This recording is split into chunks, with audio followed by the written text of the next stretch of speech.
Jason's small voice cried from the corner. "Mummy, where are you going? Please don't leave me." Her lips quivered. "Just out to get something. I will be back, before you know it." She picked up her bag. The drawer where the toy car was hidden slid open a crack, as if reminding her, the mask won't hold forever. The rain thundered, as Lagos drowned in flood. Ken leaned back in his chair, the office quiet at the end of the day. His laptop screen glowed with unread emails, but his mind was already drifting home.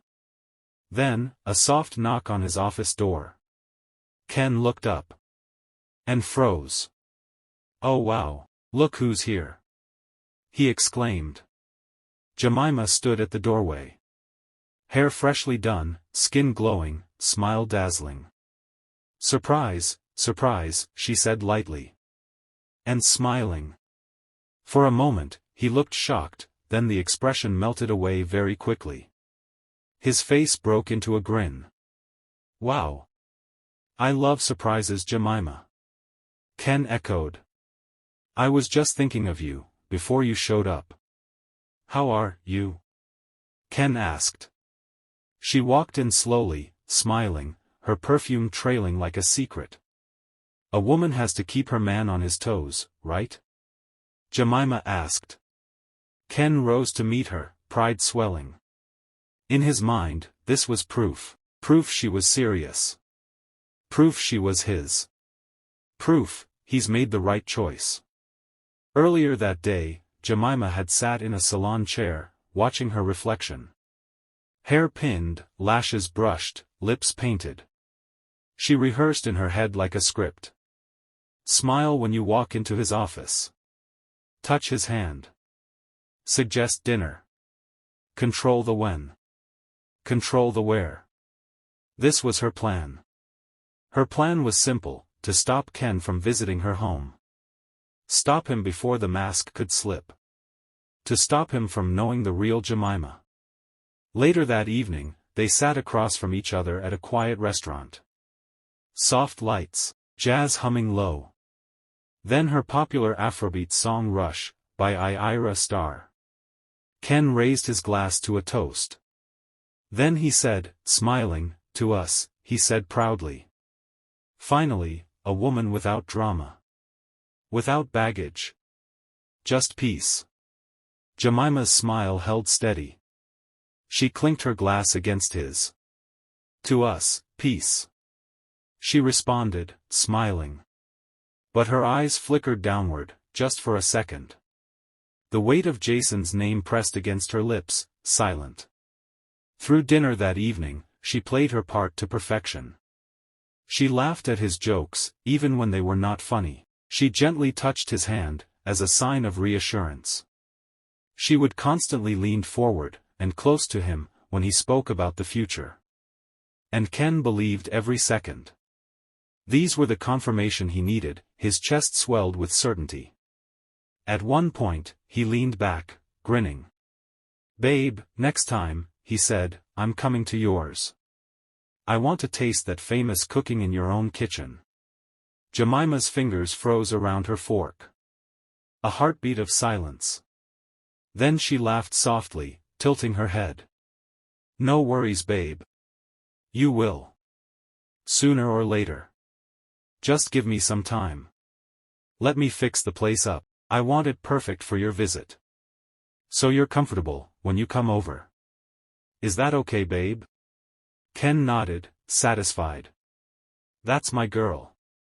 You've always wanted the best for me, and me alone." They both laughed, sang and danced, while they enjoyed the rest of the night. Later that night, Jemima slipped quietly into her Face Me, I Face You apartment. Jason was asleep, his toy car clutched in his hand. She set her bag down, removed her earrings one by one, staring at her reflection in the cracked mirror. Her smile faded. Her eyes, tired. She whispered to herself, "I am sorry, Jason. I'm doing this for us, for our survival. Life is tough." Then her phone buzzed. A new message from Ken. "Hi love, thanks for the surprise visit to my office. Tonight was perfect. I'm falling for you. I hope you got home safely. How was your journey to mainland? Good, replied Jemima. Can we do this weekend at yours? Ken asked. Her chest tightened. She stared at the screen, then back at the mirror. The game wasn't over. She'd only bought herself time. The next morning, the tropical sun burned softly over the market square. Jemima adjusted the strap of her nylon bag, Jason tugging at her hand. She was focused, eyes low, weaving through the noise of traders and Okada horns. Jemima? She froze. The voice was familiar, too familiar. She turned. A face from another life. Ngozi, her old university mate. Bright smile, gele tilted slightly to the side. Ah. Jemima, it's really you. We've been wondering where you disappeared to. Jemima forced a smile, her chest tightening. Life happened to me, I have always been around, how are you doing? Jemima asked. I'm good, she replied. Ngozi leaned closer, lowering her voice with the excitement of gossip. You won't believe it. Ola is back.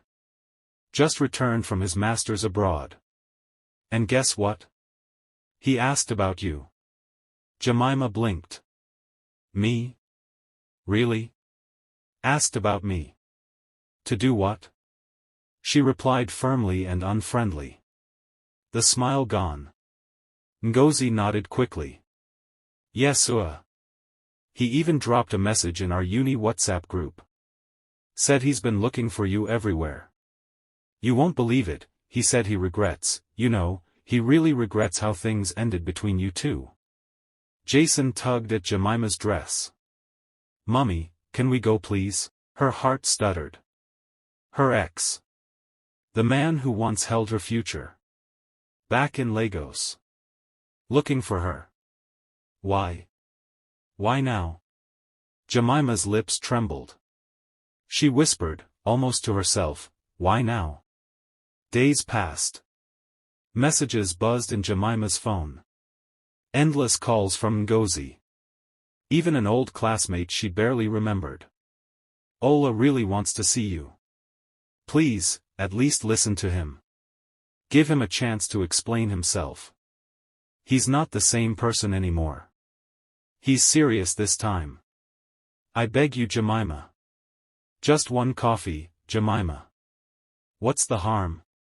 Jemima's answer never changed. No. I insist. I don't want to see him. I'm not interested. At night, she lay awake, Jason's small frame curled beside her. Memories pressed in. Ola's laughter in lecture halls. His promises of forever. The day he vanished when her pregnancy test turned positive. Her jaw tightened. She whispered into the darkness. Some ghosts don't deserve resurrection. Ola is one of them.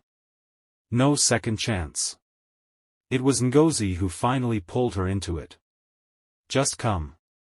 Old mates only, just catching up. Nothing serious. They all met at restaurant, as agreed, it buzzed with laughter, glasses clinking, the glow of nostalgia heavy in the air. But Jemima stayed quiet regardless. Her smile thin, her body stiff. She felt out of place, she was the only university dropout in the gathering.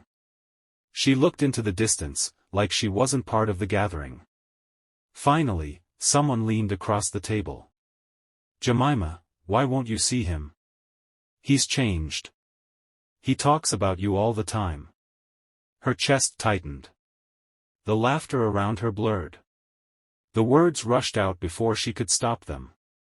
Changed? Do you know what change looks like? Change is coming home pregnant and finding every door locked. Change is hearing your name whispered with shame. Change is raising a child in a room where the rain leaks through the roof, while the man who swore to love you disappears. Change is abandoning your own child, and change is abandoning your responsibility. She carried on, and on. And on. Silence. Forks dropped. Eyes lowered. She swallowed hard, her voice trembling but sharp. You all want me to see him.